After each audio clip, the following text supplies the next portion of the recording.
obstetrícia. Hoje eu trouxe para vocês, né, para nós falarmos um pouquinho sobre pré-natal, certo? Que no caso é o início, né, de quase tudo. Após a fecundação inicia-se aí o pré-natal, né, que vem com o resultado do beta-HCG, tá?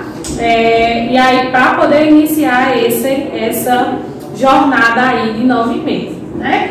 E também trouxe para vocês, para a gente falar um pouquinho sobre a assistência, né, hospitalar, né? No caso, a assistência aí na maternidade, certo? É claro que tudo isso que vocês vão ver aqui da assistência, eu fiz um resumo e trouxe o que era mais importante, né? Mas é claro que na prática, nos estágios, vocês também vão ver uma revisão disso, só que aí na realidade, como é que realmente isso acontece. E claro que, como eu sempre comento com vocês, rotina é uma coisa que vocês vão pegar para todos os setores que vocês forem, tá? Então, quando chegar na maternidade, eles vão passar toda a rotina do que é realizado lá. E em cada setor da maternidade é realizado um tipo de assistência, certo? Então, a assistência que eu vou passar para vocês hoje é a assistência do pré-parto e a assistência do pós-parto, tá bom?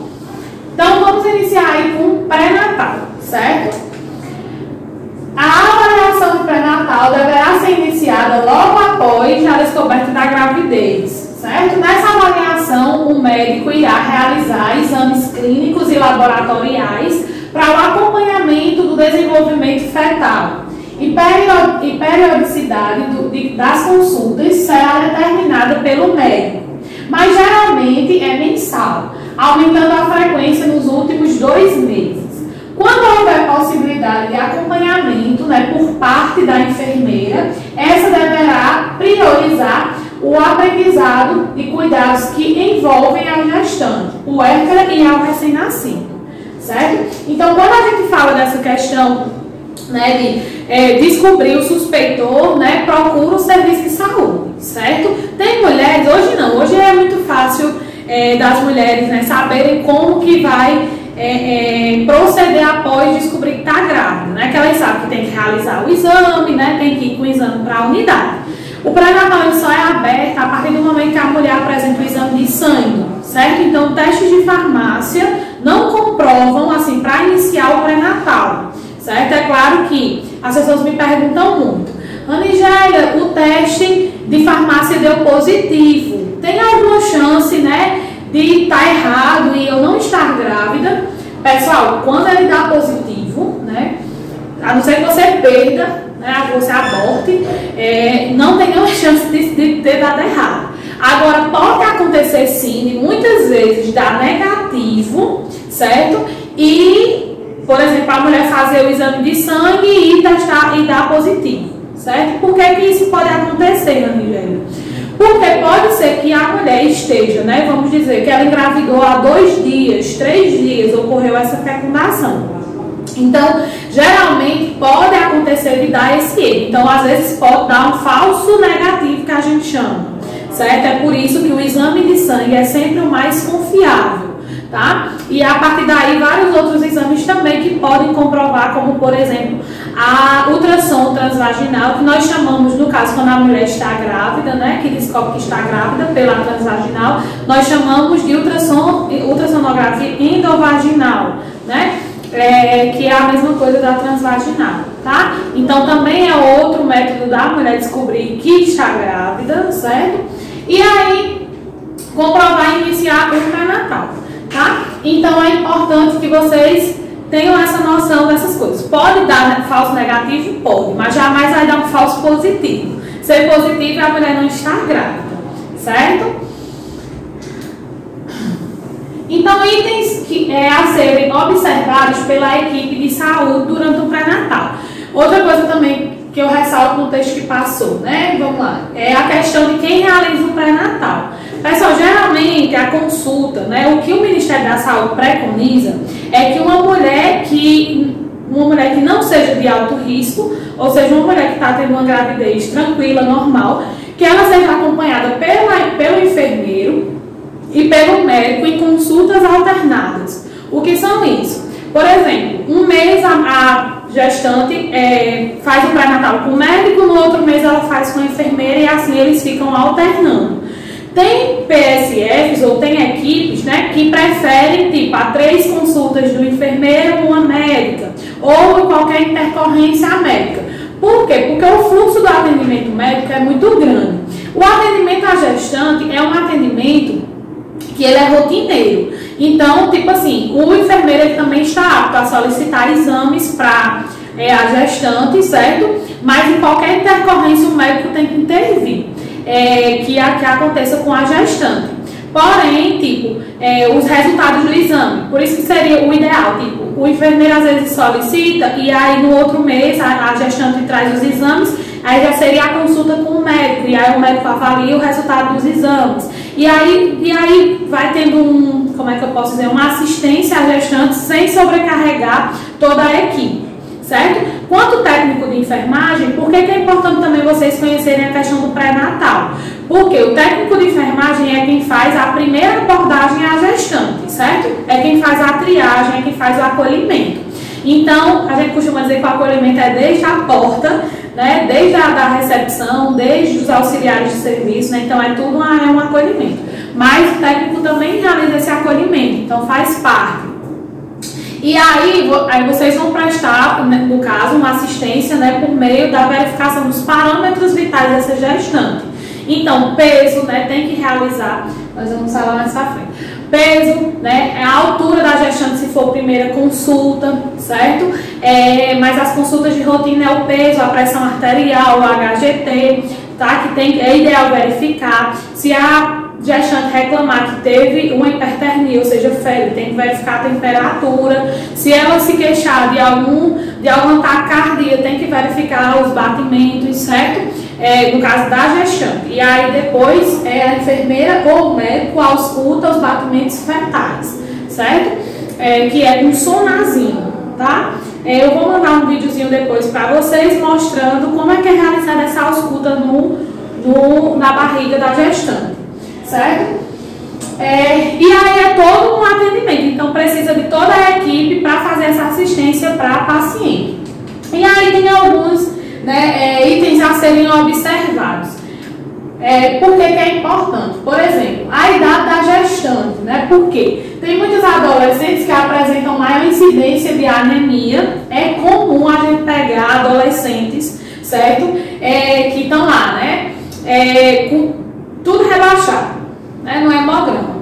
Por que, Nigéria? Porque justamente às vezes a questão alimentar da paciente é muito ruim, não se alimenta de forma correta, certo? Tem que estar ainda no período, pronto, às vezes 13 anos, 14 anos, 15 anos, então ela está num período também de um processo de transformação, saindo da fase da adolescência para a juventude, então uma questão de aceleramento hormonal, tá? Pode dar uma alteraçãozinha também, não quer dizer que vai dar uma alteração em todo mundo, estou dizendo assim, que geralmente o organismo está mais acelerado, né, e pode necessitar de mais substâncias, então pode ocorrer um desequilíbrio, certo?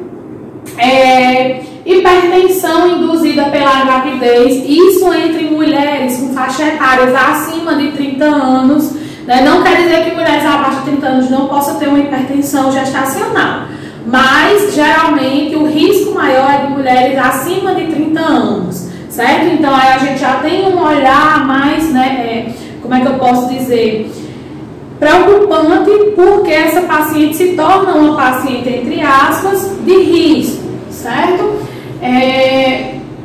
Trabalho de parto prematuro, isso pode acontecer muito, né? Em meninas mais jovens, certo? Em mulheres mais velhas, aí como eu disse para você, faixa etária de acima de 30 anos. Em mulheres mais velhas que, por exemplo, já tem histórico de aborto, né, pode acontecer de vir a ter um parto prematuro. A questão da hipertensão, por exemplo, uma PA descompensada, pode acontecer da mulher ter um parto prematuro, certo?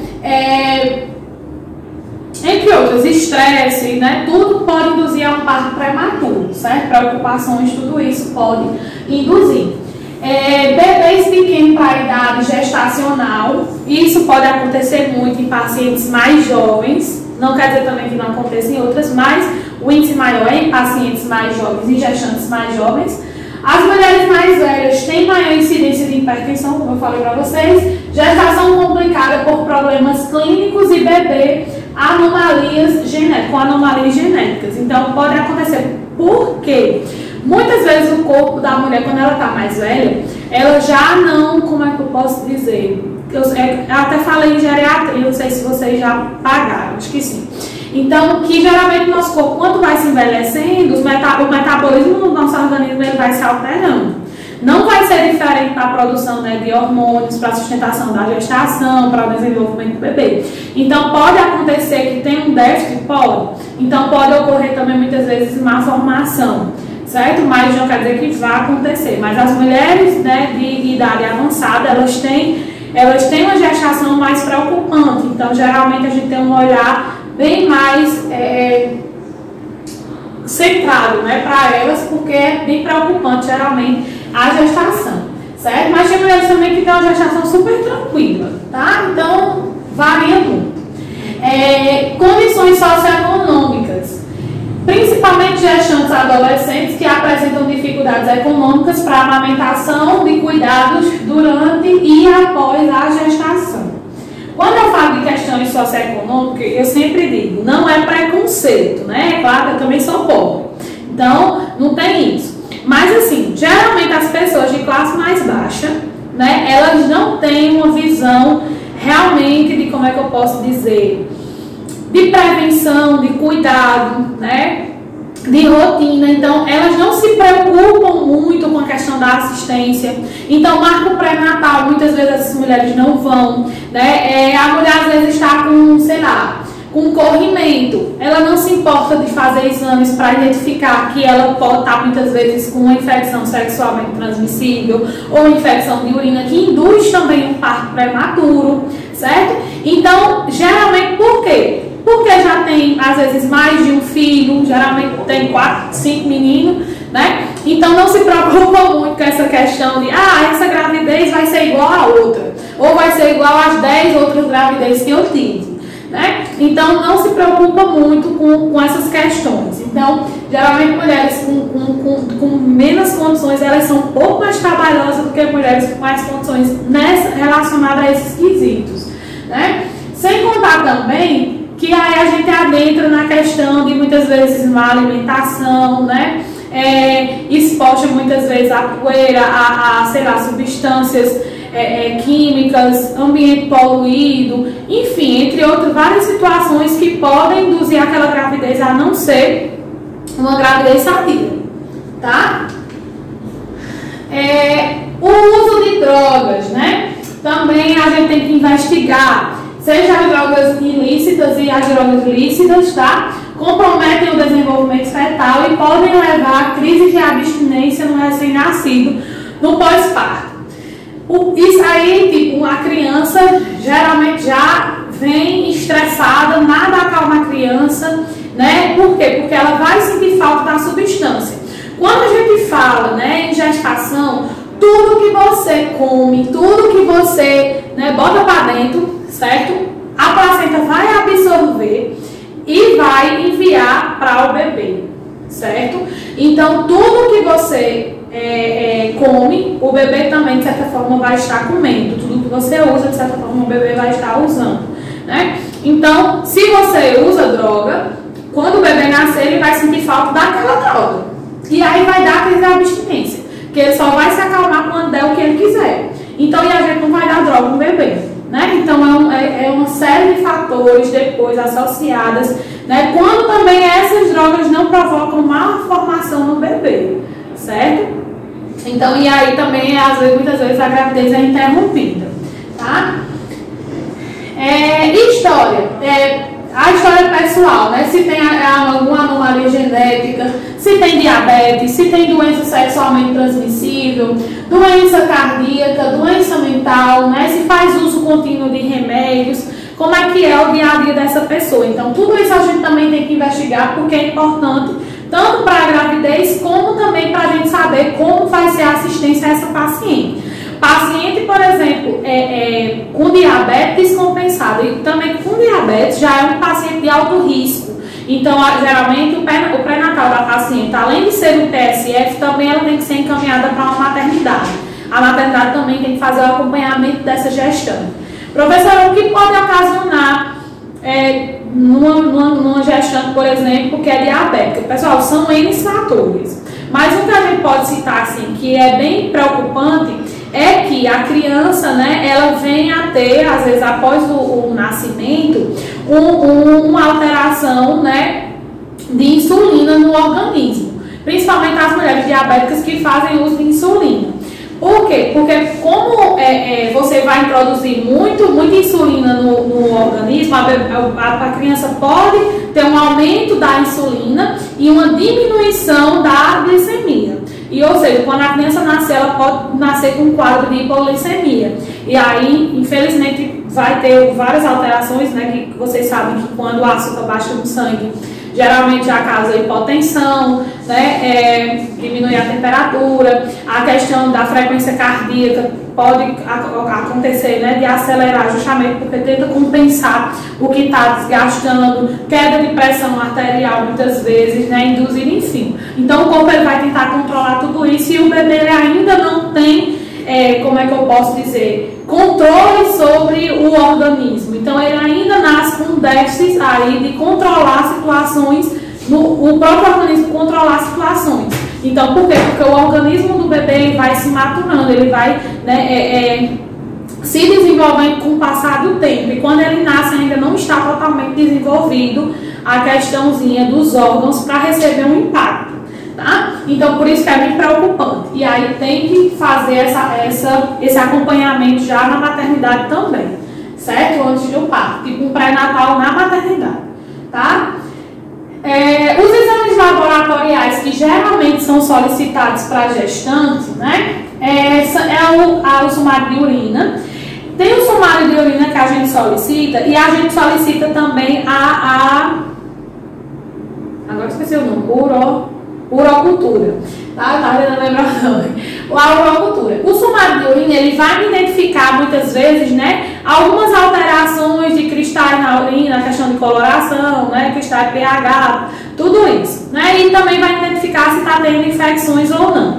Porém, quem vai, né, dizer que tipo de infecção é essa que está sendo ocasionada é a urocultura. Então, eu geralmente, quando eu estava em PSF, eu gostava de pedir o sumário de urina. Se a mulher tivesse sintomática, eu tô com dor, né, no pé da barriga, eu tô, sei lá, a minha urina tá muito amarela, enfim, eu sinto dor ao fazer xixi, né, ao urinar. Aí eu já pedi os dois, o sumário e a urocultura, porque a mulher estava sintomática. Quando a mulher não estava sintomática, eu pedi só o sumário. Se desse normal, geralmente eu não pediria a urocultura, tá? Mas aí quando era isso na primeira consulta. E aí quando era na segunda consulta, né, geralmente eu perguntava novamente, se ela tivesse sintomática, aí eu solicitava. Se não, eu só pedia na terceira. Porque geralmente no terceiro, na terceira, esqueci, do terceiro trimestre, né? A gente pega o primeiro trimestre, aí no terceiro trimestre, geralmente, a gente tem que solicitar todos os exames novamente, certo? E geralmente do primeiro, né, não vai valer. Então, aí, geralmente, relacionado à urocultura, eu gostava de pedir mais no último exame, no último trimestre. Mas o sumário de urina eu solicitava, certo? A tipagem sanguínea é muito importante, tem que solicitar. Se a mãe for negativa, tem que solicitar aí a tipagem sanguínea do pai, certo? Angela, mas a mãe não sabe quem é o pai. Aí, né, nós vamos ter que tentar descobrir. Ou então, né, pelo menos vai ter que já colocar lá, a mãe não reconhece, alguma coisa do tipo. Tem que colocar uma observação no cartão pré-natal. Porque essa paciente vai ter que, assim que o bebezinho nascer, fazer os testes. E também tem que ficar fazendo exame de sangue continuamente, porque a gente não sabe se o pai pode ser a tipagem aí, o fator RH positivo. Se o pai for, né, a mãe vai começar aí a produzir, o bebê vai começar a produzir anticorpos, né, diferente muitas vezes da mãe, enfim. E aí a gente tem que ter um cuidado com a eritroblastose fetal, certo? Pessoal, se eu estiver falando muito ligeiro, é porque tem coisas, né, que vocês vão aprender depois. Então, assim, são importantes, mas são coisas que, né, não vai influenciar tanto agora, certo? Mas pode me perguntar no WhatsApp, porque eu sou meio acelerada, então vocês já conhecem. Então é só perguntar que eu vou estar respondendo, tá bom? E aí, a tipagem sanguínea. Aí depois nós vamos para a questão do hemograma, né? No hemograma a gente vai avaliar o hematócrito, né? E avaliar a hemoglobina e também as plaquetas, certo? Que eu não coloquei aí, que é a questão da quantidade de sangue, certo? Quando a gente avalia hematócrito e hemoglobina, a gente está avaliando aí, né, se a paciente encontra-se com uma quantidade de sangue satisfatória ou não. Aí nós vamos avaliar se ela está no quadro anêmico ou não está. Também posso estar enviando para vocês, né, um examezinho para a gente observar direitinho onde está o hematócrito e a hemoglobina. Me lembrem caso eu esquecer, certo? Porque às vezes eu prometo, não sou igual vereador. Às vezes eu prometo as coisas e não cumpro.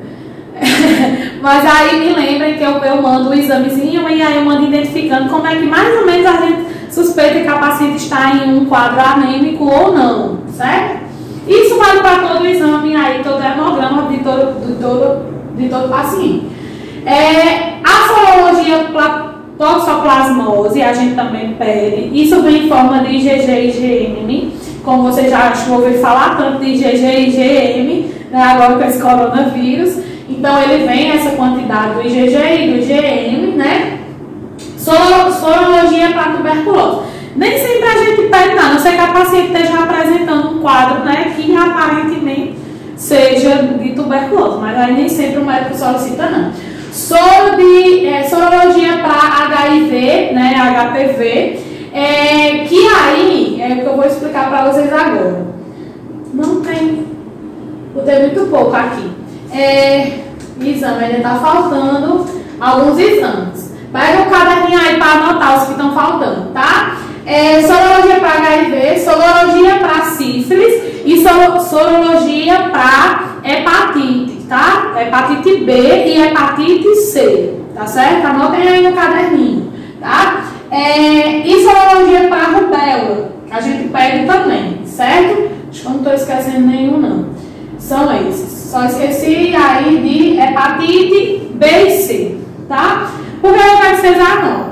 Nós não solicitamos, né, laboratorialmente, como na primeira consulta, a gente realiza os testes rápidos de HIV, hepatite B, hepatite C e sífilis, certo?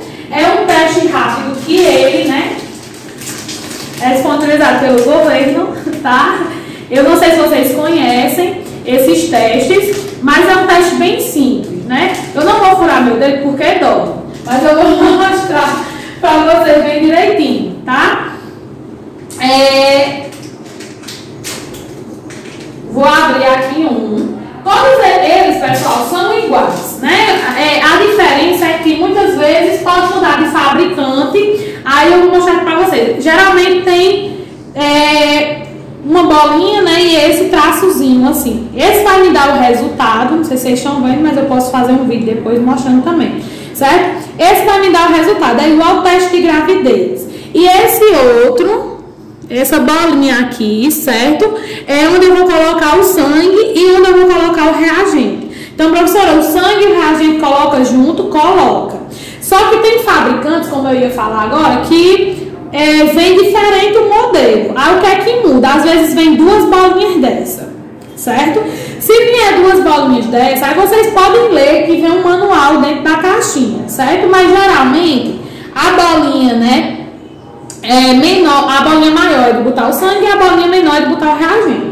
Mas leiam que aí ele vai explicar. Esse daqui bota o sangue e o reagente dentro. Cada teste vai ter um reagente. Isso aqui é o reagente, certo? Cada teste vai ter seu tipo de reagente, certo? Então, como é que vai acontecer? A gente vai realizar, trouxe uma lancetazinha. Pega a lanceta, essa é uma lanceta muito bonitinha, muito chique. Geralmente as lancetas dos testes, elas vêm assim, como se fosse uma pistolazinha, certo? Aí o que acontece? É só colocar o dedo aqui e pressionar, né? Pressionar a lanceta, ela tem uma travazinha, ela faz teco, aí fura.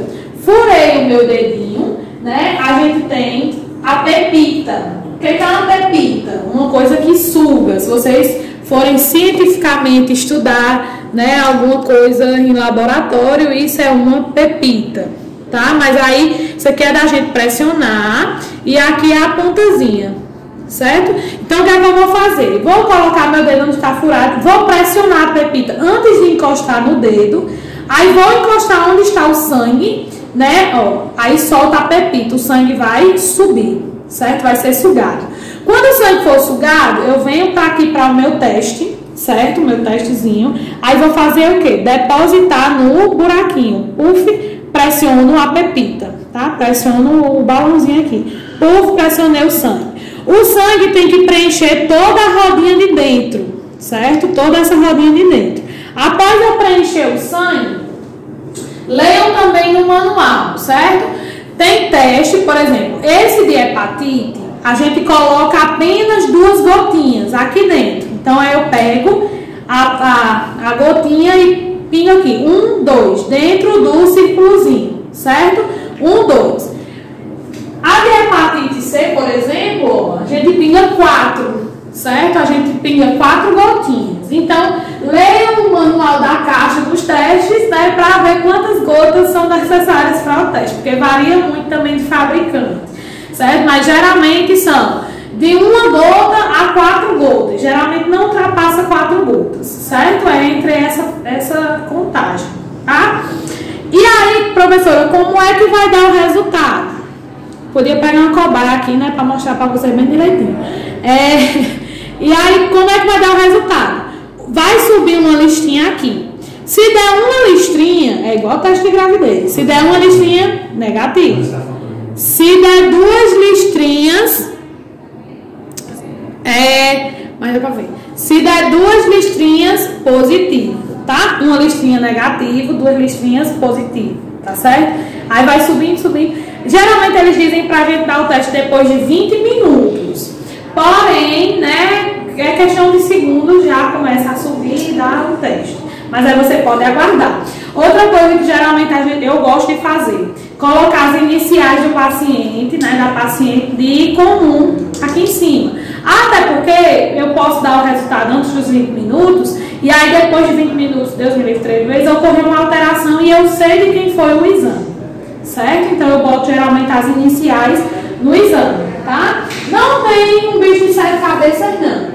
É bem simples de fazer. O do Covid é a mesma coisa, certo? O teste rápido é bem parecido também.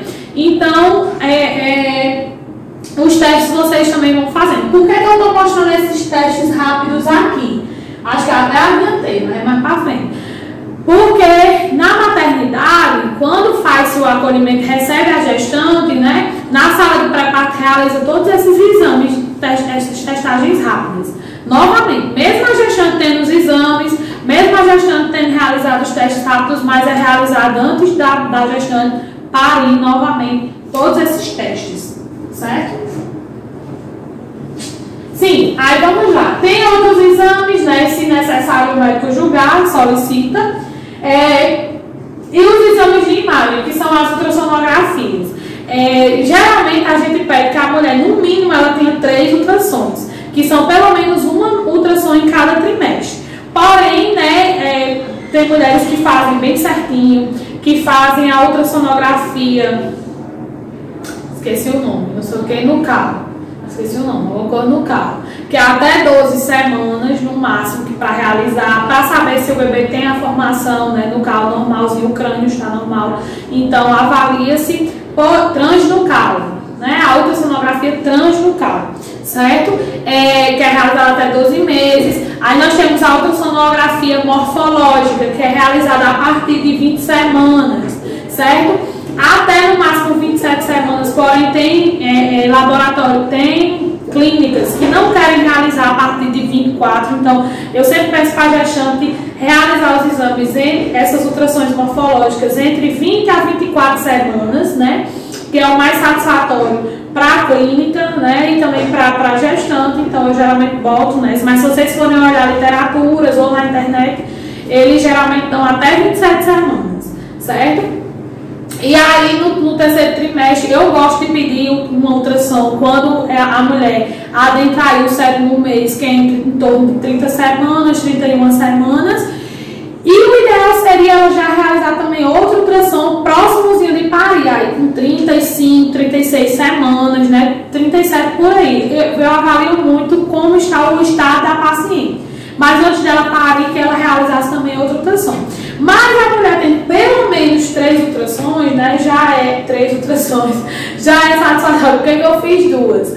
Porque tem pacientes que descobrem muito tarde, né? A gestação. Aí quando ela faz, ela já entrou no 2º trimestre, aí geralmente só faz no 3º e pronto. Geralmente são pacientes, como eu disse pra vocês, né? Que tem como é que eu posso dizer? Socioeconomicamente falando, né, tem realmente uma renda menor, não tem condições, às vezes o município não disponibiliza gratuitamente, né, as ultrassons e ela não vai ter condições de realizar, eu até super entendo. Porém, tem municípios que realmente, né, realizam as ultrassons e as mulheres não vão, porque às vezes realmente, né, são meio desbandadas, enfim. Mas, então, assim, tem uma série de fatores. O ideal é que pelo menos 3 ultrassons fossem realizadas durante o pré-natal, certo? Durante as consultas de rotina, né, pronto, isso é importante, né, a gente avaliar, como eu falei para vocês, a avaliação dos sinais vitais e a questão do peso, os técnicos de enfermagem, tá? A avaliação da altura uterina, a ausculta cardíaca fetal e outras, né, avaliações, seria aí o caso do enfermeiro, né? E qualquer conduta que deveria intervir, né, alguma coisa, seria aí o médico, tá? Então a gente precisa de toda a equipe de enfermagem. Orientações para a equipe de enfermagem. Utilizar sapatos de salto baixo, tá? Ou seja, não utilizar saltos tipo eu, assim, enormes. Usar cinta para gestante, tá? Fazer períodos de repouso com as pernas elevadas. Se a mulher tiver edema, orientar ela a, quando chegar em casa, elevar os membros, certo? Usar um sutiã adequado que não machuque o seio, até porque já quando a mulher chega a uma certa quantidade de semanas, já inicia-se a produção, né, do leite, como a gente viu, né, na aula, acho que foi na aula passada. Ingestão de líquidos, incentivar o consumo de refeições frequentes em pequenas quantidades, principalmente quando a mulher estiver, né, após o 6º mês, né, que ela vai se sentir empachada, como diz o besta, tá? Ingestão de líquidos entre refeições e não junto com alimentos, diminuir o uso de cafeína, não utilizar de bebidas alcoólicas, fumo, né, medicações sem prescrição, ingerir em média 2 litros de água por dia, incentivar exercícios físicos moderados e com acompanhamento médico, utilização de roupas confortáveis, não dirigir após o 7º mês, cuidado com traumas e quedas, não utilizar tinturas nos cabelos, realizar consulta preventiva ao dentista, que é muito importante, que é uma coisa que a gestante não faz e é direito delas, certo? Realizar consulta preventiva, já disse. Orientar a relação ao enxoval do recém-nascido. Pessoal, isso a gente acha que é uma besteira. Como eu disse, eu vou repetir. É muito importante orientar a questão do enxoval, pessoal. Por quê? Porque tem mulher que acha, né, que ela... eu vou preparar um enxoval na semana que eu for ganhar. Mas você não sabe qual é a semana que você vai ganhar.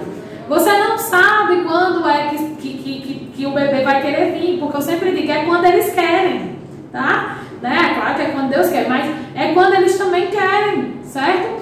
Então, você tem que preparar as coisas antes. Então, eu sempre digo às mamães, meu amor, tem mulher que não chega aos 9 meses, certo? Tem mulher que com 37 semanas, ela já entra em trabalho de parto. E 37 semanas, ela ainda, né, na contagem dela por meses, ela ainda não chegou aos 9 meses, tá? Então, por isso que é importante a gente orientar elas que, mamães, a partir dos 35 semanas, né, vamos aí preparar esses enxovais, vamos preparar essas bolsas, até porque hoje a moda está muito, né, complexa. Hoje as mães levam, né, a roupa do menino sair da sala de parto, do menino, sei lá, tomar o primeiro banho, do menino ver não sei quem, do menino não sei quantos enxovais. Então aí que é pior. Comece o mais cedo possível, porque você não sabe quando você vai aí tá precisando desse enxoval. E quando o SAMU chega, pelo amor de Deus, aí tá lá a mãe, né, sem nada preparado, nenhuma bolsa pronta, aí ela fazendo atendimento, o pai do menino doidando, jogando tudo de todo jeito, né? Não era o que você esperava, não era o que você sonhava. Então, prepara tudo antes. 35 semanas já é o suficiente para que essas bolsas comecem a serem organizadas ou já estejam prontas, tá bom? Onde está? A questão de visita, na questão do hospital, geralmente só quando é particular, né? E aí a mãe faz essa visita. Orientar quanto à amamentação, né? Muito importante também. A gente acha que amamentar, né, é normal, toda mulher vai saber fazer, ou então, né? Ou então tem mulher que acha que é uma cena de filme, né? Meu marido vai chegar e vai me abraçar e eu vou estar com o bebê no colo e os olhos do bebê vão brilhar, vão olhar pra mim e vai começar aquela cena linda, né? Eu amamentando, todo mundo rindo, todo mundo feliz.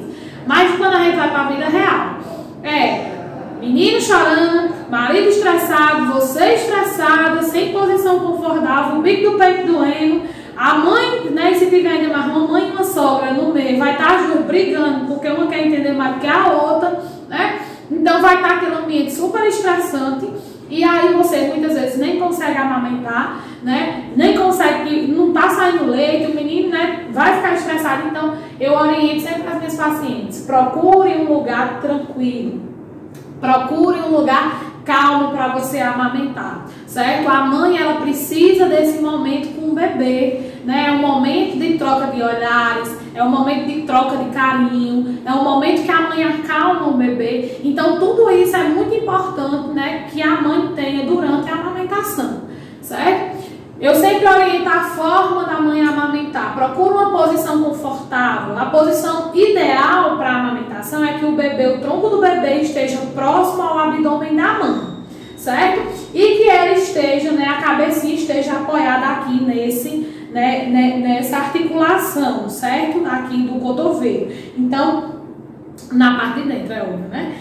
Apoia a cabecinha do bebê, eleva, né, na elevação próximo na altura do seio, né, a cabecinha e o tronco encostado aqui no abdômen da mãe, certo? Não precisa, né, se esforçar muito. Então o bebê, quando ele encaixou aqui, ele já fica no apoio, certo? Então, para fazer a pega do bicozinho, né? Tem mães que não tem bico, então depois do parto ela pode estar estimulando, né, a criar um bicozinho, certo? É muito importante isso também. A questão de, que eu sempre digo, como ela vai botar o seio na boca do bebê? Nunca em forma de tesoura, certo? Sempre em forma de seio. Tá? Por quê? Porque quando ela faz essa trava, ela tá travando os ductos, né, mamários, e aí por onde vai sair o leite. E aí ela priva esses ductozinhos, esses canozinhos, né, que o leite possa passar e chegar até o bico. Então o ideal é em formato de seio. Faz uma cosquinha no pé do bebê se ele tiver com a boquinha fechada, para ele abrir a boca, e nesse momento já introduz, né, o peito e a auréola na boca do bebê. Ele tem que abocanhar tudo, certo? Porque se ele abancanhar só o bico, aí vai começar a criar as fissuras, né? Aquelas famosas fissuras no bico do peito que dói, né? Pra caramba, todas as mães dizem, certo? E aí botar o menino pra mamar. Mas, professora, a mãe disse que não tem leite. Bota esse menino pra puxar, pra ver se induz a produção. Porque quanto o menino mais mama, mais é produzido leite. O nosso corpo, ele vai entender, se o menino não tá mamando, que não precisa produzir, porque já tem a quantidade necessária, se o menino não tá mamando, né? Então, ele não vai ter esse estímulo de produzir. Então, quanto mais o menino mama, mais produz leite, tá?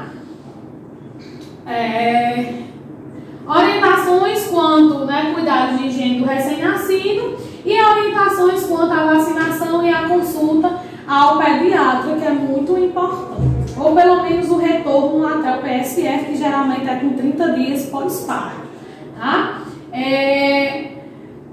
O cálculo da data provável do parto. Isso é uma dor de cabeça que todo mundo tem, né? Como eu vou calcular, né? Como eu vou entender esse cálculo? Então, é a data provável do parto. Nós temos várias siglas, anotem aí.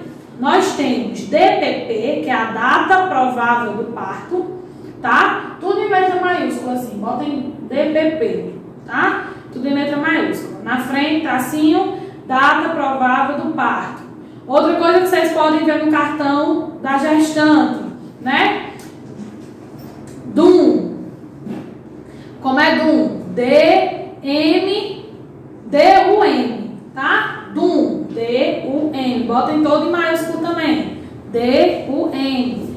Data da última menstruação, certo? Nós vamos precisar da DUM, da DPP, data provável do parto, e todos os meses nós também vamos calcular a idade gestacional, que aí a siglazinha é IG, maiúsculo também, IG, idade gestacional, tá? Tudo isso é importante porque são dados que a gestante sempre vai precisar para onde ela for.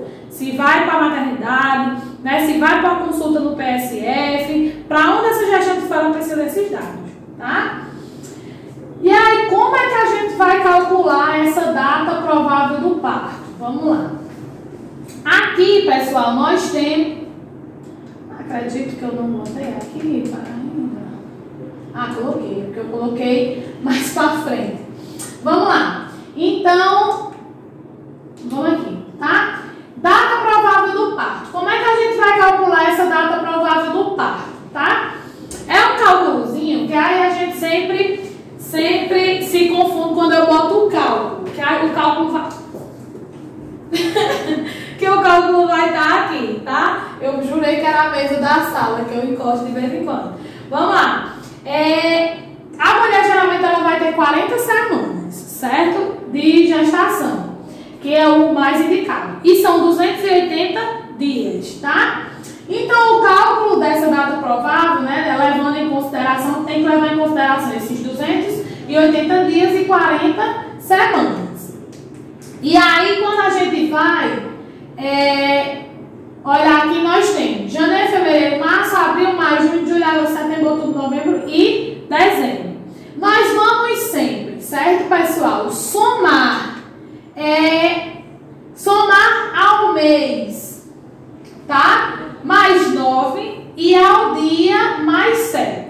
Mas, professora, como assim? Por que que está dividido? Janeiro, fevereiro e março, nós somamos mais 7 no dia e mais 9 no mês. Por quê?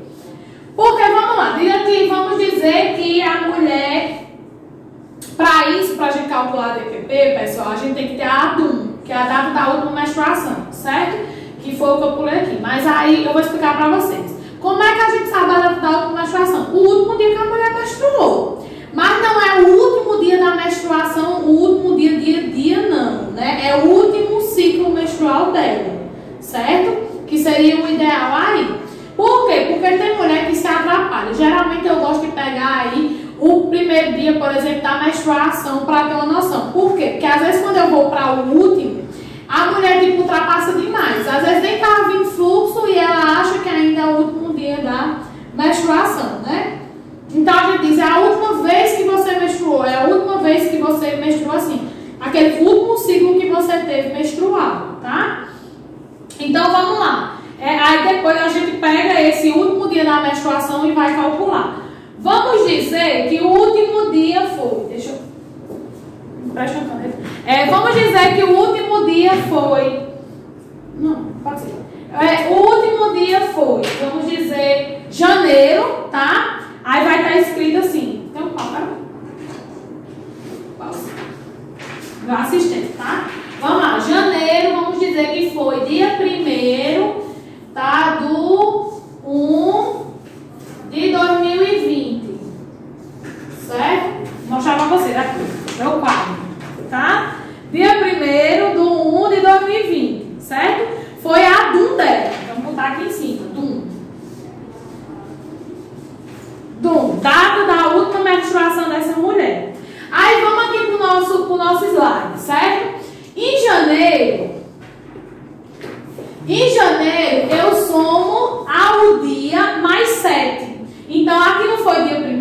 eu vou somar mais 7 aqui, no dia 1º. Mais 7. Tá? E no mês, eu vou somar mais 9, que foi o mês 1, com mais 9 no mês. Certo? Mais 9. Vamos lá. Professor, que data vai dar aqui? Vamos somar, certo? Ó. Dia 1º, né, foi a última menstruação dela de janeiro, né, 2020. Eu somo mais 7 no dia, que vai dar o que aqui? Dia 8. Vai dar um 8. 1 mais 7, 8, né? 8. Traço, né? E ao mês eu vou somar mais 9, certo? Então, 1 aqui com 9 vai dar o quê? 10. Tá? 10. E aí, o que é que eu faço com 20? Eu baixo, certo? Eu baixei o 20. Aqui vai ser a DPP. Então, a data provável do parto dessa mulher vai ser dia 8 de outubro 10 de 2020. Então, ela vai parir mais ou menos em dia 8 de outubro de 2020. Data provável, não quer dizer que ela vai parir assim, ela pode parir 10 dias antes, como pode parir 10 dias depois, tá? Então, é uma data previsível, certo? Vamos lá. Então, professora, só vai somar mais 9 no mês, quando for janeiro, fevereiro e março. Porque mulheres que engravidam entre janeiro, fevereiro e março, elas vão parir dentro do ano. As mulheres que engravidam a partir de março, elas vão parir no próximo ano. Por isso que em janeiro, fevereiro e março eu somo mais 7 no dia e mais 9 no mês e baixo o ano. Certo? Se quiserem anotar aí no caderninho de vocês, anotem. Mês janeiro, fevereiro e março, eu somo mais 7 no dia, tá? Somo mais 9 no mês e baixo o ano. Por quê? Porque essas mulheres que engravidarem até março vão parir dentro do ano que elas engravidaram, tá?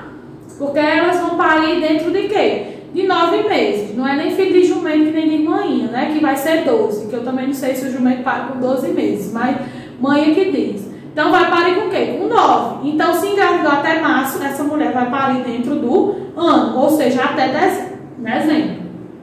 Tá?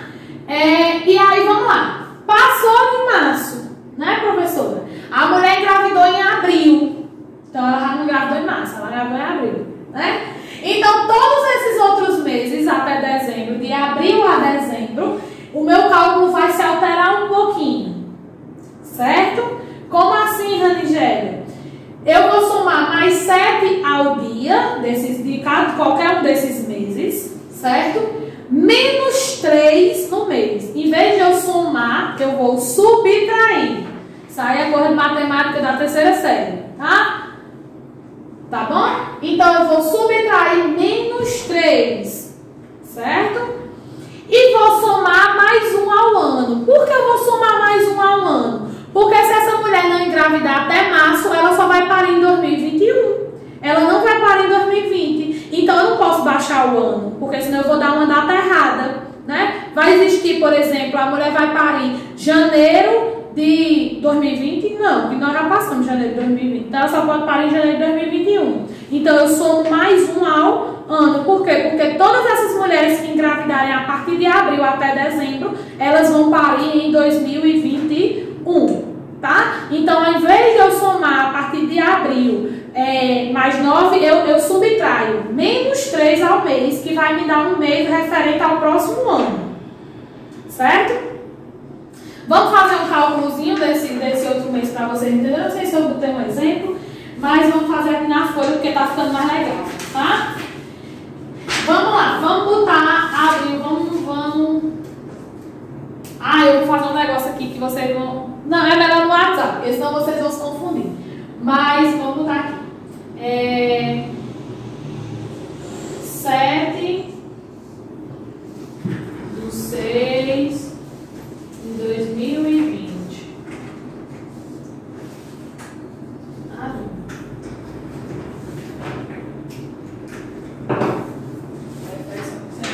Vamos lá. 7/6/2020. Quem tá aí, vê essa data e pausa o vídeo e vai fazer esse cálculo para ver se consegue, tá? Pausa o vídeo e vai fazer esse cálculo, certo? Para ver se dá certo com o que a gente vai fazer aqui, tá bom? Essa mulher aqui engravidou em junho, tá? Então faz o cálculo aí pra gente ver, certo? Que eu vou fazer aqui o mesmo.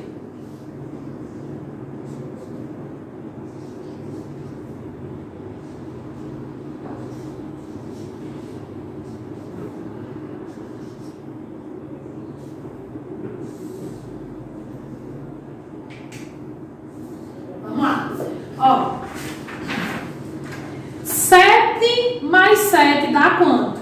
14, não é isso? 14.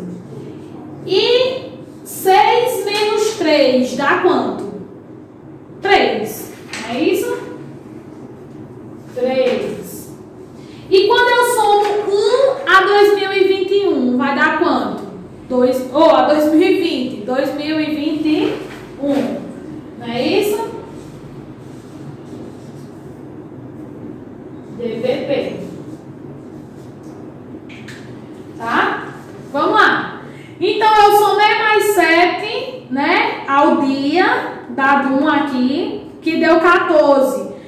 Tirei menos 3 do mês, que deu 3. E somei mais 1 a 2020, que deu 2021. Então, essa minha gestante, a DPP dela, né? A data provável do parto vai ser 14 de março de 2021, tá bom? Então, por isso que quando passa de abril, elas nunca parem no mesmo ano. Então, vai sempre ser para o próximo ano, por isso nós somamos mais 1. E ao invés de nós somarmos mais 9, nós vamos subtrair menos 3, porque essa mulher ela vai ser jogada para o outro ano e não para o ano que a gente está. E se a gente somar mais 9 aqui, não vai dar uma conta precisa, né? Vai dar como se fosse ainda dentro do ano muitas vezes, tá? Então vai dar uma conta errada. Então esse é o nosso cálculozinho para calcular a DPP. Porém, a gente tem aplicativos, né, hoje em dia para facilitar a nossa vida. Então muitas vezes a gente nem utiliza o cálculo especificamente, né? Aqui tem até exemplos, olha. Mas a mesma coisa, ó. Data de menstruação 13/9/2018, né? Data provável do parto 20/6/2019. São os exemplos.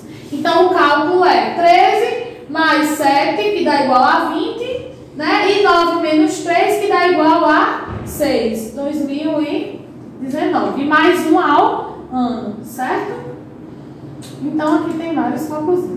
E aí a gente adentra agora, né? A gente vai falar agora, depois do pré-natal, especificamente de quem? Do parto, tá? Então, no parto, o que é que a gente vai, né? Quais são as nossas assistências no parto, né? Então, o parto, ele deverá ser decisão médica em relação às condições clínicas da gestante e do recém-nascido, né? Se esse parto vai ser um parto normal ou se vai ser um parto cesariano, né? Se vai ser uma cesárea, tá? Então, vai do médico saber o que é melhor, tanto para gestante como para o feto, tá? Que se tornará um RN após o parto. Então, quanto à classificação relacionada à idade gestacional, pode ser, né?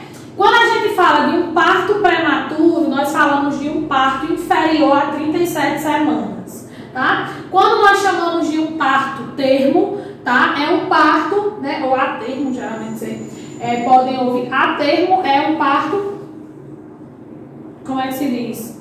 Que ultrapassa, que é prematuro, pode escutar, a termo também. Prematuro. Termo é um parto, né, entre 37 a 40 semanas. E o parto pós-termo é um parto acima de 41 semanas. Tem mulher que ultrapassa as 41, já chamamos de parto pós-termo. O ideal seria que essa mulher tivesse entre 37 a 40 semanas, tá? Então, no parto pré-termo, né, antes de termo, é o que começa antes da 37ª semana de gravidez. Como os bebês nascidos prematuros podem ter problemas de saúde, os médicos tentam evitar o parto antecipado. O parto pré-termo ou prematuro, né, é difícil de deter se for verificar uma hemorragia vaginal ou se os membros, né, que contêm o feto rebaterem. Então, se não houver hemorragia vaginal e se os membros não estiverem escape do líquido amniótico, o repouso absoluto com líquidos administrados por via endovenosa é útil em 50% dos casos. No entanto, se o colo uterino, né, se dilatar, né, mais de 5 centímetros, o parto segue normalmente o seu curso até que o bebê nasça. O sulfato de magnésio aplicado por via endovenosa também detém o parto em 80% das mulheres, mas pode provocar efeitos secundários como a aceleração da frequência cardíaca na mulher, no feto ou em ambos. A terbutalina, né, também é administrada mediante uma injeção subcutânea, também pode ser realizada para deter o parto. Isso acontece muito, pessoal, em mulheres que estão grávidas de gêmeos ou de trigêmeos. Aí eles tentam, como se diz, prolongar o parto o máximo possível para essa mulher não ter tão prematuro. Então, para esperar eles amadurecerem mais um pouquinho.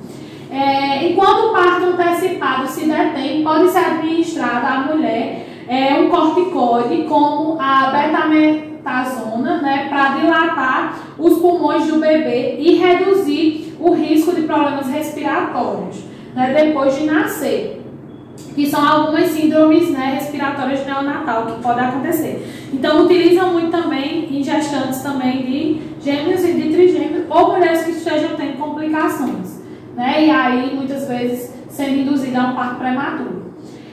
Gravidez pós-termo e pós-maturidade. É uma gravidez depois do termo, que continua aí além, né, das 42 semanas. Após maturidade, é uma síndrome em que a placenta começa a deixar de funcionar normalmente numa gravidez pós-termo e põe o feto em perigo. Por vezes, é difícil determinar se passam as 42 semanas, porque nem sempre é possível estabelecer a data precisa da concepção devido ao fato dos 2 ciclos menstruais, né, serem irregulares ou paciente não está certo do tempo que decorre entre eles. Aí, pronto, essa questão do pós-termo, quando é relacionada a DUM, pode ser que esteja um pouco incorreta, porque às vezes a mulher não tem certeza da data da menstruação. Mas hoje os médicos sempre vão pela ultrassonografia, que aí tem uma precisão maior realmente da idade gestacional,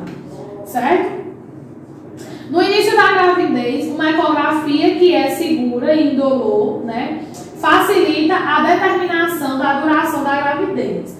Posteriormente, mas antes da 32ª semana, né, de preferência, é útil fazer uma série de ecografias destinadas a medir o diâmetro da cabeça do feto, que pode ajudar a confirmar a duração da gravidez. Depois de 32 semanas, a determinação da duração da gravidez por meio de ecografias pode arriscar um erro de 3 semanas num ou no outro sentido. Por isso que eles sempre pegam também a primeira ultrassom, eles vão mais pela primeira ultrassonografia. Que geralmente nessas semanas, né, após as 30 semanas, é mais para a gente ver o desenvolvimento fetal e não a questão da idade gestacional em si. Semana contada a partir do primeiro dia do último ciclo menstrual, examina-se a mãe e o feto em busca de sinais de pós-maturidade, tais como uma redução de tamanho no útero e na mobilidade fetal, certo? Então, os testes eles começam em 48 semanas para avaliar o movimento do feto e a frequência cardíaca, bem como a quantidade de líquido amniótico, que são parâmetros que descrevem consideravelmente as gravidezes pós-maduras, comparando-se o tamanho da cabeça e do feto ao seu abdômen, para confirmar um diagnóstico de pós-maturidade. Pode-se fazer uma amniocentese, que é uma extração, né, da análise do líquido da placenta para saber se esse líquido está em quantidade satisfatória ou diminuída ou envelhecida, tá? Uma indicação de pós-maturidade é a detecção de uma coloração esverdeada no líquido amniótico, que aí são as famosas espécies que nós chamamos de mecônio, quando o bebê defeca, e aí essa quantidade, esse líquido começa a ficar como se fosse um líquido velho, né? E indica sofrimento fetal, certo? A questão da avaliação cardíaca e os movimentos do bebê também podem identificar sofrimento fetal quando estão diminuídos, certo? Então, por isso que se avalia também. E enquanto o exame não detectar sinais de pós-maturidade, pode deixar-se a gravidez, né, continuar. No entanto, se o exame der resultados positivos, o parto é provocado, ou seja, geralmente ou realiza-se uma cesariana, ou se a mulher tivesse no final alguma coisa, observa se tem como induzir ao normal, tá? No caso do colo do útero não ser suficiente, flexível para o feto, faz-se a cesariana, né, para um parto aí cirúrgico, como eu disse para vocês, com incisão no abdômen. As fases de trabalho do parto, né? O parto, ele tem várias fases, né, que é importante vocês saberem. Então, assim, eu sempre digo, não é porque a bolsa estourou que o menino vai sair, bluff, né, e cair no chão. Então, existem várias etapas do parto que a mulher ela tem que passar. Então, se todas as mulheres elas conhecessem um pouco dessas etapas, eu acredito que, principalmente as mães de primeira viagem, elas não se assustariam tanto. Então, o parto é o momento mais esperado durante toda a gravidez. Nas últimas semanas, a gestante poderá começar a sentir a descida da barriga, né, justamente porque o bebê ele está se encaixando, se apoiando, e aí ele começa a pressionar, certo? A questão do colo uterino, certo? Que a gente falou, então ele começa a descer e a pressionar esse colo para tentar passar, né? Então, os primeiros sinais de início de trabalho de parto, né? É a expulsão do rolhão mucoso, né? Que geralmente a mulher expulsa, que o povo chama tampão mucoso. Acho que vocês já ouviram falar, certo? Então, sempre família a gente chama rolhão mucoso. Que ele consiste na eliminação pela vagina do muco gelatinoso, rosado ou acastanhado, certo? A sua expulsão pode ocorrer dias ou horas antes do parto, certo? Às vezes tem mulher que expulsa 7 dias antes, né? O que significa o nascimento estará em breve, será que está mais perto do que nunca, tá? Rupturas na bolsa, né, de águas, por exemplo, quando a mulher ela começa a perder o líquido amniótico pela vagina, devido à ruptura nas membranas que envolvem o bebê. Pode sair lentamente ou de repente, em quantidade. Normalmente é claro e transparente. Nesta situação, deve-se dirigir-se ao hospital. Isso é residência.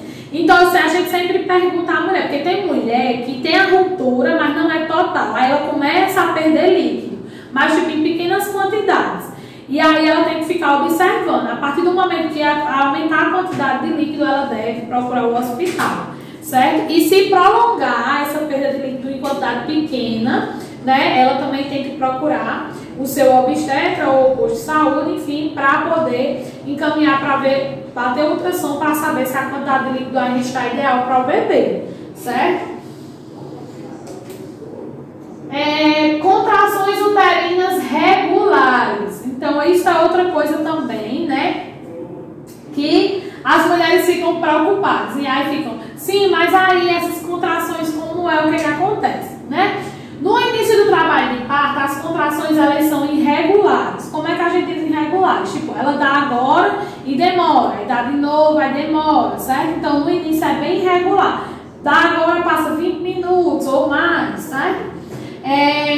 E são pouco frequentes. Começa, né, por sentir que a barriga fica rígida, podendo não haver dor progressivamente, vão se tornando mais regulares, mais intensas e mais próximas. Quando as contrações forem regulares, com intervalos de 10 minutos, deve-se dirigir à maternidade nas últimas semanas de gravidez. é comum ocorrerem contrações irregulares e indolores, sem que isso signifique o início do trabalho de parto. Aí aqui eu trouxe umas fases, né, do trabalho de parto. Eu achei na internet, tá, pessoal? Mas eu achei muito interessante o blog dessa doula. O nome dela é Júlia Agnes, né? Eu achei bem interessante, traz várias curiosidades nesse blog, né, de situações que realmente a gente vê que é muito comum nas mulheres, elas não conhecerem essas fases. Então seria o ideal, quanto profissionais de saúde, a gente está mostrando essas fases nos grupos de gestantes, certo? Então as fases do trabalho de parto são 3 fases. Isso aqui, pessoal, também cai muito em concurso, certo? Se vocês quiserem, anotem aí. Dilatação, o período de dilatação, a fase expulsiva, certo? E a fase de decitação da placenta, certo? Na fase da dilatação, nós ainda temos mais 3 fases. Ou seja, por isso que eu disse a vocês, o trabalho de parto é um trabalho prolongado. Então, ele não é uma coisa que vai acontecer muitas vezes do dia para a noite. O corpo ele tem todo um período de adaptação e passagem de processo. Então, essa fase da dilatação, a gente ainda tem a fase latente da dilatação, a gente tem a fase ativa da dilatação e a gente tem a fase de transição da dilatação, certo? Vamos falar dessas 3 fases, tá? A fase latente, né, são contrações, né, são um pouco mais doloridas e duram em torno de 30 a 45 segundos, tá? Costuma vir em intervalos de 5 a 20 minutos, ou seja, na fase latente é uma fase de que as contrações elas demoram mais um pouco, são bem irregulares ainda, então ela ainda não tem aquela regularidade, certo? E são dores que a mulher ainda suporta, vem aquela dor, passa, mas são suportáveis. A fase ativa, pessoal, é a fase que a gente diz, o próprio nome já diz. É basicamente assim, pronto, entrei em trabalho de parto realmente, o trabalho de parto começou, tá? Então agora o trabalho de parto começa, as contrações agora são mais efetivas, intensas e mais constantes, certo? Tem um ritmo regular, costumam durar mais de 1 minuto, certo? De contração e vem em intervalos de 3 minutos ou menos, tá? Isso acontece porque nesse período a mulher tem picos de ocitocina, né? O famoso hormônio do prazer, o famoso hormônio, né, do amor, certo? Então ela tem vários picos de ocitocina e aí por isso que aumenta aí a questão, né, da sensação da dor, né? E nós temos a fase de transição. A fase de transição, pessoal, são contrações que são, né, bem intensas, tá? E são seguidas, tipo, elas não têm um intervalo, não. Então, aqui na fase ativa, a gente ainda tem um intervalo pequeno, mas a gente tem. Só que na fase de transição é o momento que a mulher não está tendo mais intervalos entre as contrações, certo? Geralmente a dilatação aí está completa ou quase completa, entre 8 a 10 centímetros. Professora, como é essa dilatação? Eu gosto muito... Tu tem uma régua aí? Eu gosto muito... Eu nem estava preparada, eu penso nas coisas assim do nada, certo? Eu tive uma professora muito legal, né? Que ela sempre me dizia assim, você pega uma régua, né? Isso aí é muito, muito bacana, eu lembro isso da faculdade. Você pega uma régua, a gente faz os dedinhos em forma de V, certo? Quando vai fazer o toque, vocês podem observar que o médico entra com o dedo desse jeito, né? Os 2 dedinhos juntinhos aqui. É claro que a gente bota um lubrificantezinho aqui para também, né, não machucar a mulher. E aí a gente introduz os 2 dedos lá na vagina da mulher, até querer lá tocar, né, o colozinho do útero com os dedos mesmo, certo? E aí o que acontece? 10 centímetros de dilatação mesmo. Isso aqui, do 0 ao 10, aqui ó, tá vendo? Aí o que a gente faz? Minha professora sempre dizia, meça os seus dedos, né? Mida aí, né? Vamos medir, né, quanto dá 10 centímetros nos seus dedos. Geralmente, 10 centímetros no dedo, né, o meu, para medir, eu tenho que entortar ele um pouquinho. Então, pessoal, para medir, né, eu tenho, como eu disse para vocês, eu tenho que entortar os dedos, porque eu não consigo fazer isso aqui, né, muito não, senão o meu vai cortar aqui. Enfim, então eu tenho que fazer, pra me dar mais ou menos 10 centímetros é meu dedo mais ou menos assim, ó, tortinho, tá vendo? Então eu tenho uma noção de o que é 10 centímetros. É claro que o toque ele é realizado pelo obstetra, tá? Mas enfermeiros obstetras, né, que tem essa especialização futuramente, né, planos aí, mas eles podem também realizar, como também eles acompanham geralmente um parto normal por inteiro, certo? Então eles têm também autoridade para realizar esse toque em uma mulher que esteja preparada para parir normal, tá? Então a fase da transição ela pode durar segundos ou algumas horas. Cada mulher vai sentir de uma forma única, então não tem como a gente dizer que vai ser assim e ponto, tá? É esperado que a fase de transição demore mais em mulheres, né, primíperas, que são mulheres que têm um filho. Mulheres multíperas, né, o menino sai muito mais rápido, então essa fase dura bem menos tempo, tá? Então é como se fosse assim, pluf, o menino saiu, né? Mulheres multíperas. Mulheres primíperas demoram mais um pouquinho. Mas como a gente fala pra vocês, é única, tá? É um momento único. Então já tem mulheres também primíperas, às vezes, que não demoram muito e conseguem expulsar o menino bem rapidinho. O menino não, o feto, né? Daí direito. Certo? Então, como eu já falei pra vocês, a dilatação do colo do útero, né? Por onde o bebê passa para sair, começa a encurtar e a dilatar até cerca de 10 centímetros. As contrações tornam-se cada vez mais regulares e próximas. É o período mais demorado do trabalho de parto, podendo demorar de 12 a 16 horas, por vezes mais, né, no período aí do primeiro filho. As orientações de enfermagem é o quê? O que a gente deve orientar, né? Quando a gestante estiver deitada, certo? Procurar virar-se para o lado esquerdo. Então isso é em tudo, tanto na maternidade, quando ela estiver deitada, como também se vocês estiverem trabalhando no SAMU, quando a gente vai transportar, a gente pede também para ela se lateralizar para a esquerda. Por quê? Porque dizem que diminui, né, alivia um pouco as contrações. Para facilitar também a oxigenação também do feto, certo? Ele consegue respirar melhor quando a mulher se lateraliza. No início e durante a contração, né, a inspiração profunda pelo nariz, como se estivesse cheirando uma flor, né? A gente sempre diz, cheira a flor, sopra a vela, né? Para inspirar e expirar. Então, cheira a flor, sopra a vela, né? Tá? Para poder ela fazer essa respiração normal. Então, puxa o ar pelo nariz e solta pela boca.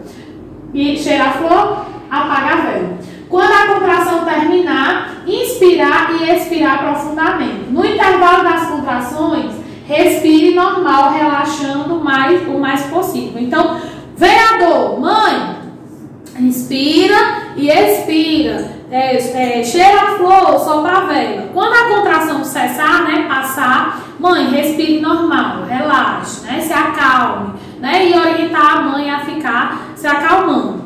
Mãe, tá vindo outra coisa que eu vou dizer pra vocês, que isso é uma coisa, como é que eu posso dizer, de vivência, quando a gente vai começar a viver, quando a gente vai começar a atuar, quer dizer. Vocês, quando a mãe tiver no momento da contração, botem a mão na barriga dela e vocês vão ver que a barriga, ela se junta e fica bem rígida, bem endurecida. Então esse é o momento da contração. Quando a contração cessa, quando a contração passa, a barriga ela volta a ficar flácida, ou seja, ela não está contraída a musculatura, certo? Então ela relaxa, passou a dor, a mãe relaxa. Então tem mulheres que às vezes dizem assim, não tá vindo não, porque elas não querem fazer muitas vezes a força. E aí, não tá vindo a contração não. Quando a gente bota a mão na barriga, mãe, tá tendo contração, mãe, vamos fazer força, né? Vamos aí, vamos botar força. Como que é essa força? Não sei se tem mais pra frente. É como se a mãe fosse fazer cocô. É a força. A gente diz, mãe, coloque a força como se você fosse fazer cocô. Tá? Então, ela bota a força lá embaixo mesmo. Se você estiver observando, né, a mãe colocando força, você vai observar, né, que lá embaixo, no períneo,zinho, certo? Ali na entradazinha da vagina, ali na vulva, você vai observar no orifício vaginal que ela faz, a musculatura, ela se abre quando a mãe coloca a força certa. E outra, quando a mãe coloca a força certa, geralmente ela empurra, né, ela elimina um líquidozinho como se ela estivesse fazendo xixi pela vagina, mas não é xixi, é o líquido da placenta. Então ele sai num jatozinho quando ela faz a força certa. Então a gente sabe que ela está fazendo a força certa também dessa forma, certo? Que ela vai começando a expulsar os líquidos que tem dentro. Pode ser sangue, pode ser líquidos, né, incolores, tá? A expulsão, ela começa quando a dilatação estiver completa, pode demorar de 10 a 40 minutos no primeiro filho. O feto desce, né, ao longo da bacia e acaba por sair para o exterior através da vagina e da vulva, podendo ser necessário, né, efetuar um pequeno corte no períneo, né, que nós vamos ver já que eu vou mostrar para vocês, espaço entre a vagina e o ânus, para facilitar a saída do feto, que nós chamamos de episiotomia, tá? Que é uma rasgadura, né, perineais ou do ânus, tá? Não sei, acho que tem mais para frente, a gente vai falar um pouquinho mais para frente. Orientação de enfermagem, que cada contração inspire profundamente e depois não deixe sair o ar, né, enquanto faz a força. Então, expirei, então, mãe, vamos fazer a força. Observem também, pessoal, se a força não está sendo botada só no pescoço. Que tem mulher que ela faz isso aqui, ó. E trava o pescoço, mas ela está botando a força só nos ombros e no pescoço. Ela não está botando a força lá embaixo. Então, mãe, a força é a força de fazer cocô, não é a força de contrair os dentes, não. Certo? Tem mãe que prende e bota força? Tem. Porém, vê se ela não está botando todo, porque isso aqui treme, quando ela está botando a força só aqui em cima. Certo? Então, observar essa questãozinha também é bem importante. Tá? Dentadura, né? Depois do nascimento do bebê, a placenta, né, e as membranas que envolvem o feto saem por si. Se não saírem, o médico tem que fazer a retirada. O médico pode fazer uma massagem na barriga para ajudar a placenta a descer, né, desprender-se no útero, e a seguir, se tiver sido necessário cortar o períneo durante o parto, não, né, há que fazer a sutura. Vai ter que fazer a sutura, então eles tiram antes de fazer a sutura, a placenta. Então, para a gente fazer o descolamento da placenta, geralmente a gente pega o cordão, aí a gente gira, né, a placenta, né, tentando descolar ela lá do útero. E aí a gente dá uma rodadinha e tenta puxar. Se ainda não estiver vindo, a gente deixa mais um pouquinho até expulsar. E aí eu vou falar aqui para vocês, né, como é que é mais ou menos um passo a passo, geralmente até quando chega no hospital. Então, quando chega no hospital, né, ocorre o que? A avaliação inicial na mulher, tá? Então, ela chegou lá, né, vai fazer os exames de emergência que forem necessários, certo? O diagnóstico duvidoso, né, se tiver um diagnóstico duvidoso, vai ter que aguardar, né, mais exames, mais solicitações. Geralmente, quando a mulher não tem nenhuma intervenção, né, que está previsto para ter um parto normal, né, ou até mesmo sem ser normal, a gente pede para que ocorra o que? A deambulação, que ela comece a andar, né, ajuda muito a mulher tanto a dilatar, como também ajuda a mulher a relaxar um pouco, às vezes, e procurar a posição confortável. E a reavaliação dessa mulher tem que ser, né, lá intra-hospitalar, na maternidade, de 2 a 4 horas. Tem que estar reavaliando essa mulher, certo? Se houver progressão da dilatação, né, confirmando aí o diagnóstico de trabalho de parto, tá? Aí a gente já vai ter uma assistência mais, como é que eu posso dizer, em menos tempo, certo? O parto normal, né? O trabalho de parto inicia-se com as contrações, que deverão ser de duração e frequências adequadas. Ocorre a dilatação, como a gente já falou, ocorre o rompimento da bolsa, né, com líquido amniótico. Se necessário, será feita a anestesia peridural, tá? O feto encaixa-se na entrada da pelve, certo? O feto ele vai encaixar aqui, tá? A realização de manobras de rotação para facilitar a expulsão, que é umas rotações que a gente faz geralmente na barriga. Se necessário, é feita a episiotomia. Após o nascimento, o cordão umbilical cortado e fazer a secção do cordão umbilical, ocorre a expulsão da placenta e em caso de episiotomia deverá ser feita a episiorrafia, que é a sutura, tá? Aqui o parto. Isso é o momento do contato mãe e filho, né? Que a gente sempre que ocorre o parto, aí coloca o bebê em cima da mãe para ele sentir o cheiro da mãe, né? Para ele tentar se acalmar, para ele tentar respirar normal, certo? Esse contato, esse vínculo é muito importante. E aí nós temos a assistência ao primeiro período, né? Intraí hospitalar, certo? A assistência no primeiro período, que nós chamamos de pré-parto, né? Essa assistência, vai ser realizados os exames, como eu disse para vocês, lá no pré-parto, certo? Os exames de HIV, VDRL, pessoal, é sífilis, tá? VDRL e hepatite B e C, tá? O controle dos sinais vitais maternos, né? A frequência cardíaca, a pressão arterial e também a temperatura, porque como ela está perdendo líquido, ela pode ter um risco de chocar. Então, por isso que é verificada a temperatura, porque ela pode ter uma hipotermia, certo? No momento, hipotermia, diminuição da temperatura, tá? No momento da adesão, a cada 60 minutos, certo? A realização de enema glicerinário, né? Que não deve ser realizado de rotina, pois não se mostrou capaz de reduzir infecções maternas ou fetal através do desconforto da paciente. A dieta, né? Geralmente, pessoal, no trabalho de parto, os alimentos sólidos devem ser suspensos. Por quê? Porque essa mulher tem que meio que estar um pouco em jejum para que, se ela for ter que ser submetida a uma cesariana, ela já está pronta. Então, por isso que ela meio que fica em jejum. Então, não come alimentos sólidos, só líquidos, tá? Sendo permitido aí, para gestantes de baixo risco, a injeção de líquidos. E as pacientes de alto risco, nem líquido, nem nada. Ela fica em jejum total, certo? Dieta, nós chamamos de dieta zero, tá? A gestante de maior risco para o procedimento anestésico, como obesas, diabéticas, com vias aéreas de difíceis acessos, ou parto, né, cirúrgico, devem permanecer em jejum durante todo o trabalho de parto.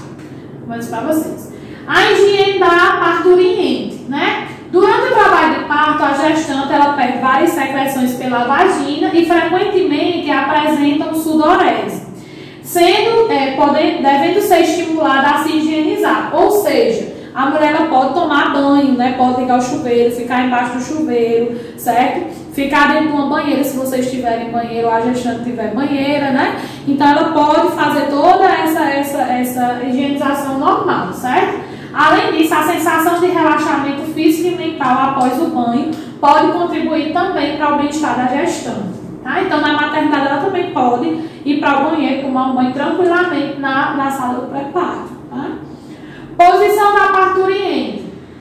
Salvo raras exceções, a parturiente não deve ser obrigada a permanecer no leito, né? Ela pode ambular, sentar, deitar, nas suas condições, né, que a gestante pode adotar no trabalho de parto de acordo com a sua preferência. Ou seja, como ela estiver mais confortável, tá certo? É claro que no momento do parto é outra situação. Isso é o pré-parto, é quando a mulher está aí se preparando para parir. Então ela pode aí ficar da forma que ela ficar mais confortável. Ainda no pré-parto, né, tem os toques vaginais que geralmente ocorrem a cada 2 horas para ver como é que está ocorrendo a dilatação, certo? O uso de ocitocina, né, geralmente no soro, eles colocam 10 unidades de ocitocina, né, num soro aí de glicosado, né, soro glicosado a 5%, né, em 1000 ml de soro, ou seja, vai ser 5 unidades em cada 500 ml de soro. Um soro tem 500 ml. Então, nós vamos usar geralmente 2 soros, em cada soro 5 unidades, certo? De soro glicosado em bomba de infusão, tá? Ou se ele não passar na bomba de infusão, ele diz, eu quero 25 gotas por minuto, 10 gotas por minuto. Então, a gente conta o gotejamento, né? Por exemplo, 1 minuto, a gente vai tentar controlar aquele gotejamento em 1 minuto, né? 25 gotas por minuto. Mas suspender, né, o uso de ocitocina se as contrações estiverem, né, 5 contrações em 10 minutos, contrações com duração maior que 1 minuto e desaceleração nos batimentos fetais. Se ocorrer isso, aí suspende o uso da ocitocina. Assistência aí ao segundo período, né? O segundo período é na sala realmente de parto. Nós estávamos falando da sala do pré-parto, agora é na sala do parto. A realização da episiotomia muitas vezes pode ser necessária, deve ser realizada seletivamente, somente nos casos que existe indicação para o uso, realizar preferencialmente a episiotomia médio-lateral. O que é uma episiotomia médio-lateral? Vamos lá, pegar esse bichinho aqui, tá bonitinho. Ó, a episiotomia médio-lateral é a episiotomia lateralizada, sim. É no sentido médio, só que lateralizado, certo? Não faz-se a episiotomia direto para o ânus, não. Corta-se não, porque senão vai misturar o ânus com a vagina, com tudo. Então, é feito a episiotomia de lado, um cortezinho de lado. E a episiorrafia, que é a sutura, é feito fechando esse cortezinho, certo? De lado, tá? Aqui na sala de parto, né? O desprendimento da cabeça. Nós temos uma manobra de Hinten, né? Um nome estranho. Então, vamos lá. Quando a cabecinha está aqui, pessoal, nós dizemos coroou. A cabecinha coroou, né? Quando diz coroou, todo mundo sabe que é porque a cabeça começou a aparecer. Realmente esses cabelinhos pretos, tá? É contraindicado, pessoal, abrir, né, com os dedos a vagina da mulher assim, certo? É contraindicado. Porém, tem situações que a gente é obrigado, né, muitas vezes a fazer isso, tá? Então, aqui, ó, coroou a cabecinha do bebê, ó, observem que as mãos, elas vêm já para segurar, né, a cabecinha, que a gente segura a mandíbula e essa região occipital, tá certo? Então, na sala de parto, o clampeamento tardio, existe o clampeamento tardio e o clampeamento precoce. O que é o clampeamento tardio e o que é o clampeamento precoce? Vamos lá. O clampeamento é justamente o pinçamento do cordão umbilical, certo? O tardio é o modo, né, é o modo fisiológico de tratar o cordão, né, que é a transfusão de sangue da placenta para o recém-nascido. É fisiológico. E aí o bebê nasceu, a gente faz o contato mãe e filho, né, faz aquela coisinha bonitinha, tira as secreções iniciais do bebê, né, para limpar, ver se ele tá chorando direitinho. E aí, em seguida, é que a gente faz o clampeamento. Então, isso é um clampeamento tardio, que não precisa de urgência para realizar esse clampeamento. É tanto que os estudos hoje comprovam, né, que esse clampeamento tardio é bem mais satisfatório para o bebê, né, do que um clampeamento precoce, certo? Aqui eu tenho um clampzinho, que eu acho que vocês nunca viram, um clamp. Eu vou abrir ele, certo? Vamos lá. Ó, é um papelzinho transparente, ó, abri o clampzinho, certo? Ele tem uma trava, não sei nem se ele listrava, acho que não listrava depois que trava não.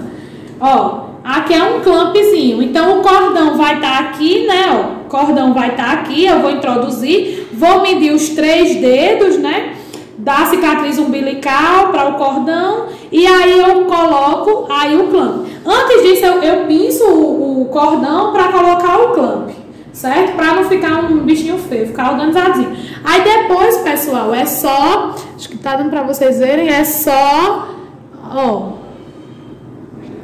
é só vocês fecharem aqui, ó. Aí trava o clamp.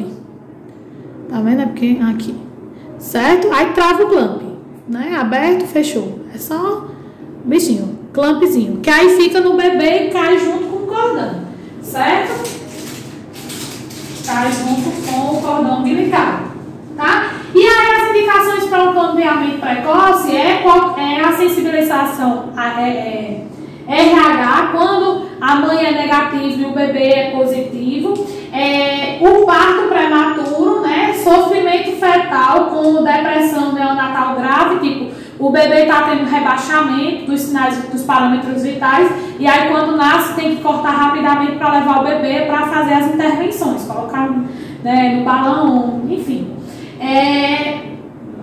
Parto gemelar, né? Por quê? Porque vai ter que tirar o outro, né? Então, geralmente tem que fazer esse campeamento precoce. E mulheres com HIV ou com hepatite ou com alguma outra doença sexualmente transmissível, certo? A expulsão, né? A dilatação completa e do desprendimento do feto, né? Então, quando vai ocorrer essa expulsão, quando essa dilatação estiver completa. As primíparas, geralmente, essa expulsão pode durar até 2 horas, em média, né? Ou no mínimo 50 minutos, tá? As multíparas, a expulsão pode durar até 1 hora, né? Ou em média 20 minutos, então vai depender também de cada mulher, não tem como a gente dizer uma precisão. E a assistência ao terceiro período, né? É a dectação, né, que aí a gente fala que é o descolamento da placenta, que eu já falei para vocês. Que é quando a placenta se desprende e aí ocorre a retirada da placenta.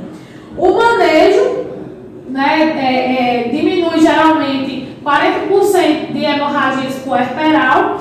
Se a mulher não estiver conseguindo expulsar a placenta por si só, naturalmente, nos 2 partos que eu fiz, graças a Deus, o primeiro parto, a placenta, em seguida o bebê saiu, em seguida a placenta saiu.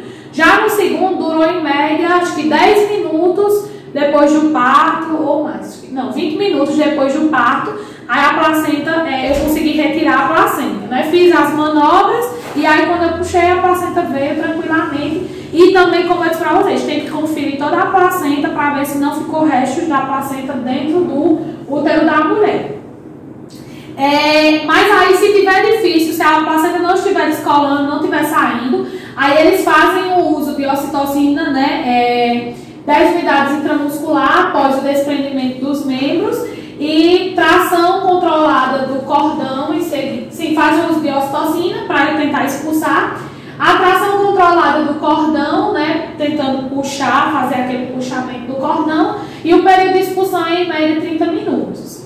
25% das mortes na América Latina são por hemorragia pós-parto. Pode acontecer dessas hemorragias, então geralmente tem que observar muito a questão do sangramento da mulher no pós-parto. Aqui é um parto, né? Ó. Aqui é a retiradazinha da placenta, certo? O bebê tá aqui bonitinho, eu tenho só pra gente ver, mas aqui é a retirada, ó, a saída da placenta, tá? Então é desse jeito, parece até outro menino saindo, né? Mas é a placenta, ela parece um guarda-chuva. E aí eu só mostrei pra vocês que essa daqui é a manobrazinha que a gente faz, que é aquela manobra que eu falei lá, aqui ó, a manobra de Hitting, tá? Aqui ó, saída da cabecinha do bebê, aí vocês observem que ele sai pra baixo, a gente faz o giro para que os bracinhos fiquem, como é que eu posso dizer, assim, ele fique transverso, né? Que ele não fique emborcado assim, de forma dorsal, por quê? Porque senão quando ele for sair, os braços lá pode muitas vezes machucar a mulher. Então a gente faz o giro para que ele saia de ladinho, certo? De forma lateral. E aí, ó, ele saiu, depois que sair, faz o contato com a mão, certo? A expulsão. E a assistência ao 4º período, né? Esse 4º período é a primeira hora após a saída da placenta, manter. Nós chamamos o período de Greenberg, tá? O 4º período é o período de Greenberg. Manter a observação, sinais vitais de sangramento, grau de contração uterina, sangramento por hipotonia uterina, e aí também observar a questão do uso necessário, se necessário, da ocitocina, tá? Fazer a suspensão muitas vezes, né? Orientalmente. O parto cesáreo, né? No parto cesáreo nós temos alguns cuidados. O que pode acontecer, né? Poderá ser prolongado ou realizado em casos de urgência. A parturiente será anestesiada de forma RAD ou peridural, né? Aí vai dar a mulher se ela quer, né? Tem mulheres que também necessitam ser a RAD, enfim, tá? Vai do anestesista. O médico fará todo o preparo para a cirurgia. É feita a incisão abdominal até atingir o útero. A bolsa amniótica será rompida.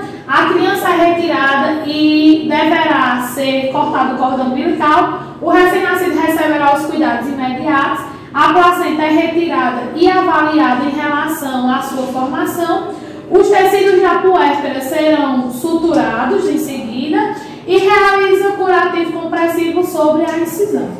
Os cuidados no parto, né, os cuidados que os profissionais de enfermagem devem ter, né, para uma cesariana, é manter a gestante em jejum, administrar medicamentos prescritos, acompanhar a ovulação, a evolução do trabalho de parto, realizar a tricotomia se necessário, realizar a lavagem intestinal, se prescrita, porque quando a paciente faz dias que está, né, sem defecar muitas vezes, ou se ela não defecou no dia da cirurgia, eles orientam a fazer a lavagem, proporcionar um ambiente confortável, apoiar a parturiente, identificar a parturiente com pulseira de identificação.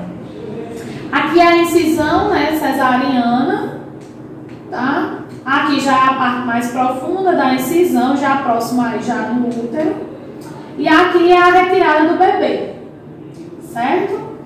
Retiradazinha do bebê. E aqui é o bebê já fora, né? Daí do útero. E aí é o momento que faz o contato, né? Aí eles já colocaram o bebê para amamentar, certo? E aqui a gente encerra a nossa quarta aula, certo, pessoal? Qualquer dúvida, eu vou estar mandando os vídeos, não sei se todo mundo vai ter coragem de assistir, né? Que é um trabalho de parto. Vou mandar um trabalho de parto normal e vou mandar um trabalho de parto cesáreo para vocês verem um pouquinho. Vamos ver, se vocês tiverem a sorte, né, na maternidade, vocês presenciarem, porque nem sempre tem as cirurgias, nem sempre tem muita mulher para parir, enfim, vai do mês, né, de estágio. Então, tem uns que vão ter sorte e outros que não vão ter tanta, tá? Mas aí vocês vão acompanhar, eu vou estar mandando nesse vídeo a atividade de vocês, certo? E alguns materiais de apoio, se eu considerar necessário, tá bom? Se eu encontrar alguma coisa curiosa, vocês sabem que eu sempre mando alguma coisa curiosa quando eu observar, tá? Outra coisa que eu quero falar pra vocês é que tudo isso que a gente falou, principalmente também a questão dos testes rápidos, né? Eu sempre gosto de fazer uma aula prática mostrando como é que realiza esses testes rápidos na mulher, para quando vocês forem realizar uma maternidade não terem dúvida, que é uma coisa também que geralmente na maternidade vocês não vão ter, é a única coisa que vocês não vão ter muito contato, é com esses testes. Então eu gosto de mostrar para vocês ele em sala de aula. Vai ter também a visita técnica, certo? Na maternidade. Tudo isso, quando a gente voltar ao normal, a gente vai estar encaixando vocês e reorganizando tudo. Então não se preocupe, antes dos estágios, né, vocês vão fazer a visita, a gente vai ter uma revisão em aula prática, tá bom? E aí nós vamos tentar não deixar pendência.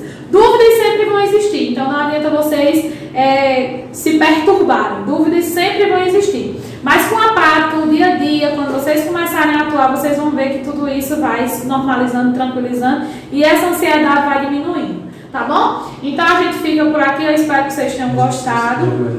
E aí o exercício eu vou estar mandando para vocês e com o mesmo prazo de sempre, tá bom? Então eu espero que vocês tenham gostado e até, né, a próxima disciplina. Tchau, tchau.